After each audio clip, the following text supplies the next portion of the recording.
This is Senator Cantu. I'm speaking on the Negation on item P8, a resolution to restore aid to Honduras. For a country whose motto is free, sovereign, and independent, the country of Honduras has spent the last decade violating every single one of those provisions, whether it's by restricting freedom of their people, to losing sovereignty to the United States, to giving up its independence from drug cartels. This legislation keeps them trapped in that cycle of violence. That's the basis upon which we must negate. Now, from its aid provisions to its military actions, what this legislation is ultimately trying to do is provide prosperity to the people. Let's examine why it fails on both of those fronts. First, when it comes to the military operations, because American counter-narcotic operations actively embolden violence in the region. It's important to look not to vague notions of what counter-narcotic operations actually mean, but to determine what we've historically done.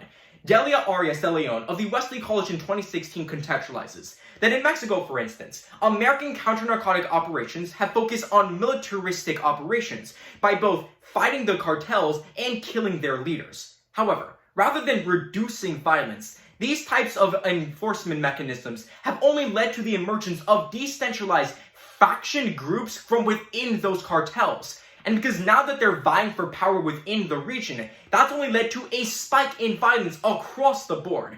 And in the country of Honduras, this is already impacting their stability. As Ana Moreno of the Geneva Academy in 2017 outlines, that whether it is America fighting the gangs directly or the gangs fighting with themselves, we've seen a rising amount of people displaced in the region or otherwise had their communities completely wiped out, leading to a rising problem at best and a mounting humanitarian crisis at worst.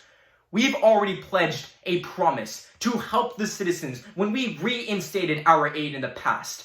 This legislation throws all of that away and leaves the citizens in the dark.